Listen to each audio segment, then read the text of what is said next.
Take a look at this post that came up on my Instagram feed. Let's read it.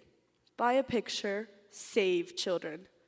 Whoa, that's a pretty big statement. Take a look at this other picture that also came up on my Instagram feed. Read the caption. Help save children's lives. Give the gift of childhood and donate now. Whoa, that's a pretty big statement as well. As a 17-year-old living in 2022, I am constantly surrounded by posts like these. Posts that claim that quick fix charity can create social change or save the less fortunate. And I'm sure that if any of you opened your phone at any given time, you could also find a post of an urgent charity call within minutes. They are everywhere. And the exposure to these kinds of posts led me to beg the question, can I do as the posts say? Can I save the world? But most importantly, they led me to beg an even bigger question. Is charity good, or is charity for the privileged? With over 10 million nonprofit and non-governmental organizations worldwide, it's pretty logical that trending global humanitarian issues constantly surround us. Think of how our phones blew up in 2022 in February, when the Stand With Ukraine tag was all over our social media. Or the Pray for Afghanistan hashtag that became popular when President Biden removed the American troops. Think of any natural disaster, like the Haitian earthquake in 2010, where millions of posts like this one ask users to help donate to relieve the effects of the earthquake. Now, think about how fast they also lost popularity, how our conversations quickly shifted from these charity calls, and how the urgency to create change also disappeared.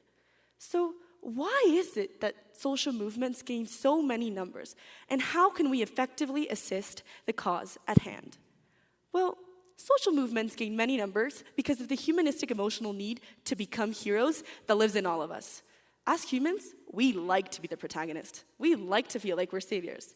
And in modern day, this feeling is best granted through doing charity. However, this notion of needing to save or rescue the less fortunate is quite threatening when we lose perspective of our own privilege and perspective of the strength of the marginalized communities we are attempting to help. While the foundations of most philanthropic acts do lie in helping the vulnerable, most social service does not diminish core issues. Instead, charities promote the notion that privileged individuals are to save the marginalized, and the marginalized are to wait for their saving. The incentive behind donating and volunteering becomes about the donator and the volunteer, instead of truly assisting the cause at hand. This idea is called the white savior industrial complex. The white savior industrial complex is first coined by TEDxYouth ASF, this man over here, a phenomenal writer who created the term in response to the American production of Kony 2012, a video criticizing Ugandan leaders. Now, beyond its initial prompt, the white savior industrial complex is the concept that privileged individuals exploit others' vulnerabilities by finding short, quick-term solutions to complex social issues with the purpose of reaping the emotional benefits of helping others. We will be taking a look at the white savior industrial complex with two major lenses. One, the lens of the privileged individuals, those who participate in charity. And two, the lens of the marginalized individuals, those who receive the help. So let's move on to lens one. How does the white savior industrial complex affect privileged individuals? Well, individuals that participate in quick fix charity often have a conscious or unconscious bias that they are becoming heroes by volunteering. The problem at hand is that most individuals who declare themselves as allies of trending social issues claim to act in solidarity, yet rarely take the opportunity to understand the complexity of the social issue and how others' marginalization benefits and serves their own privilege. The question posed is, how do I quickly help those in need instead of what is causing this need to occur in the first place? Let me explain this in an example. The United States government economically exploits countries like Haiti for years by implementing forced cheap labor. Americans mostly say nothing.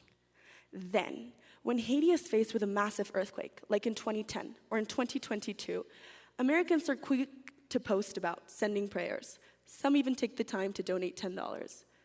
However, what most fail to recognize is that Haiti was destroyed not simply because of the earthquake, but because the USA's exploitation of Haiti limited it from investing in better construction technology or in strengthening its economy. Now, it's not to say donations in times like such are useless. They're most definitely not. But it is essential to go beyond them to truly create change. In this example, Americans should follow up on how their foreign policies perpetuate the exploitation of Haiti instead of just donating, recognizing that if they do donate, they are not heroes or saving Haiti, but have benefited from their poor economic situation. Do you see the difference? Let me give you another example, one that I'm sure all of us in the audience are probably familiar with, the famous service trip to Africa. Now, I say Africa because, again, as a society, we have labeled Africa as this whole continent that needs saving. But, well, it is popular for individuals to go to Africa, participate in some kind of social service, post about it, and be labeled as heroic. Once more, this notion that volunteers are becoming the knight in shining armor is prevalent. Yet the issue is that they often fail to acknowledge the complexity of the poverty most volunteer sites face. They also often fail to acknowledge that members of their own communities face these same issues. In this audience, we simply need to cross the street to our neighbors in Observatorio to find the same poverty levels. Therefore, it is crucial to acknowledge that these service trips are generally for people to visit Africa and see these unique cultures. In this example, to create real change, those wanting to help should instead pay local workers to do the jobs that they would have volunteered to do, as these local workers have the skill sets necessary, not to mention it would provide locals with job opportunities. Once again, do you see the difference? Essentially, privileged individuals are written as noble for short acts of charity instead of recognizing how they benefit from others' oppression. For that matter, we must not let social service provide validation for the continual exploitation of others. Let's move on to my second lens. How does the white savior industrial complex affect marginalized individuals? Well, mindless volunteering and social service also enforces the narrative that those who receive the help are incapable of their own perseverance because they are indisposed. Society says that when granted unequal access to opportunities, individuals are expected to either A, prosper under these very inferior conditions, or B, wait for their savings by the more privileged members of society, as they don't have the skill sets necessary. The white savior industrial complex strips away the basic self-worth, self-determination, and self-respect of the members of the oppressed group because they are denied the basic ability to save themselves. In other words, when an individual's success is placed in the hands of another, their value is also neglected. Instead of acknowledging the capabilities of resistance and perseverance, charity foresees the volunteer as the sole role model. However, this rendering that charity gives us is incorrect, as these communities are strong and compelling. Let me explain this in an example.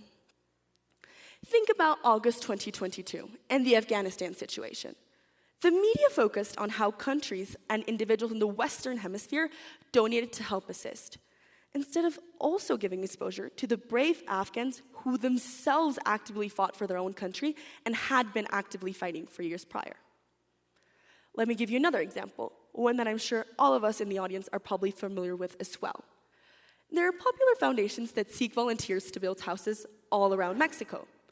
However, when they call civilians like us who have probably no idea about anything construction related to build homes for these people in need, what kind of message does it send? Well, they tell people that they must rely on others' actions to have something as basic as a house. The issue is not that there's not enough capable construction workers or engineers in the local area. There is. And bringing in volunteers who are probably the least qualified to build these homes really isn't helping the issue either. Once again, it enforces the narrative that marginalized individuals are to wait for their savings and have their basic necessities met. If people want to help in this example, they should raise money to hire qualified local individuals to build these homes, provide these homes, and most importantly, provide jobs, with the purpose of making these marginalized individuals and these marginalized communities self-sustainable. Essentially, the narrative must shift from saving the oppressed to encouraging and helping their potential by granting them the same kinds of opportunities. Now, while the white savior industrial complex inevitably affects charity, it is important to mention that not all social service is ill-intentioned. Even when the patronizing effects of rapid volunteering extend, some intentions are still notably noble. Not because an individual quickly donated to charity, did not further investigate the costs, and felt somewhat proud of themselves, have their actions become entirely foul. As a result, labeling all charity as malient would be unfeasible. That is not the point of this analysis. So where does this information lead us? Well, it leads us to reevaluate how we view charity and reestablish our perception of our own privilege. Going further, recognizing core issues, and assisting more meaningfully. Me, as a 17-year-old, and you, as members of the audience. When we see a popular call to action, ask yourselves, how is it that the group in need is being oppressed? Reevaluate how we can help beyond posting. Ask yourselves, are we, or the government we support, assisting the oppression of these people? And most importantly, remind ourselves that if we help, it is not because we are wonderful human beings, saviors, heroes, or godly-like, but because centuries of systematic oppression have put us in a place of privilege. So yes, charity does make us feel good, and it is for the privileged, but we must also pursue ways for it to be effective and long-lasting. Thank you.